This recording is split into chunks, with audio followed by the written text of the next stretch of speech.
My name is Kevin Kyle. I'm the Managing Director of Agri-Food Trade and Investment, most commonly known as AFTI. We look after the trade, financing and agricultural divisions of many companies, everything from Nestle, Unilever, British American Tobacco, all the way down to your small, medium enterprises in each region.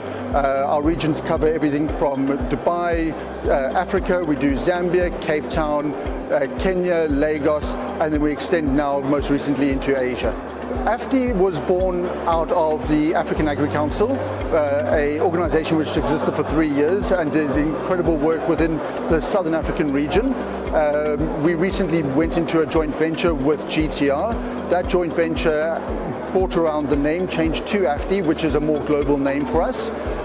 The joint venture really opens up the financing, trade and commodity financing side of our sector, which is a really natural fit for us because a lot of our corporate companies, smallholder farmers, medium-sized enterprises and commercial producers, their stumbling block many times is access to financing and access to trade globally and within the African Union.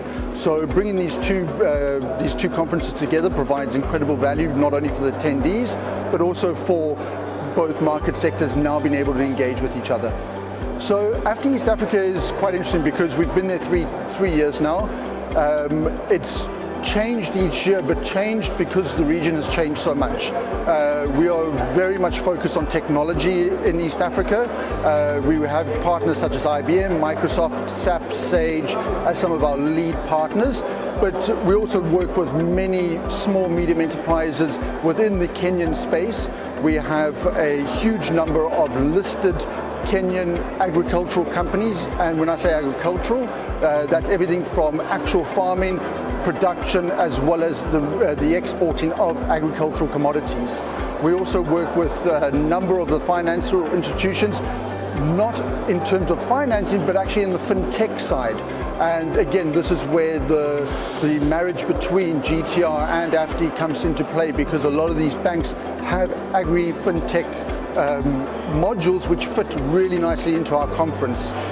Also, another big part of Kenya is the Kenyan space for investment, and we have a number of investment agencies, everything from Southern Africa, we've got IDC, DTI, and then we're looking at the Netherlands and other European nations which are coming into Kenya because there's such strong trade routes and investment opportunities.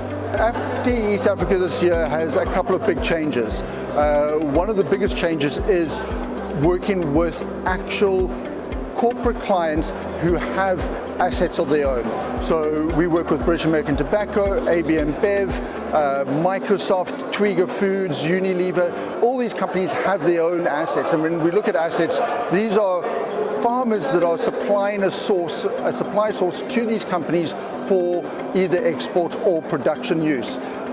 These companies have a stake in these production farms, and the biggest challenge there is that Unilever or Nestle or Coca-Cola can't own the farms wholly. There's too much risk there. So what we're looking at doing is managing that risk for these corporates, and we do that by bringing in a lot of the service providers that can actually provide real sustainable services in these regions, but also the investment side, which obviously puts the money in to make sure that the region's growing. So there are quite a few technologies. A lot of people look at technology and think of someone like an IBM or Microsoft providing an application. Applications in the East African market are incredibly big, and we find that that is the hot topic, drones, robotic farming, sensors. But we also have to look at the technology that's actually going into the seed and fertilizer products. With our growing population, the biggest issue that we have is to ensure that we get maximum yield from crop production.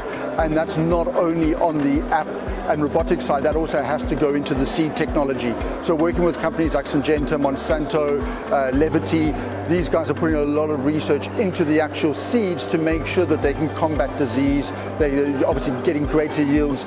Combine that with the real kind of hardware technology, you're really looking at a product that is sustainable and obviously gives you the most yield.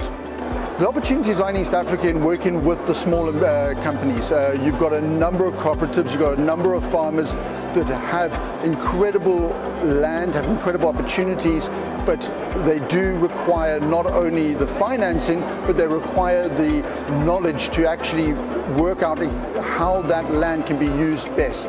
One of the things that we've realized, especially in the off-take agreement market with retailers, is a lot of farmers don't understand the crop cycles. So you'll end up with a retailer with an abundance of cucumbers at the wrong time of the year.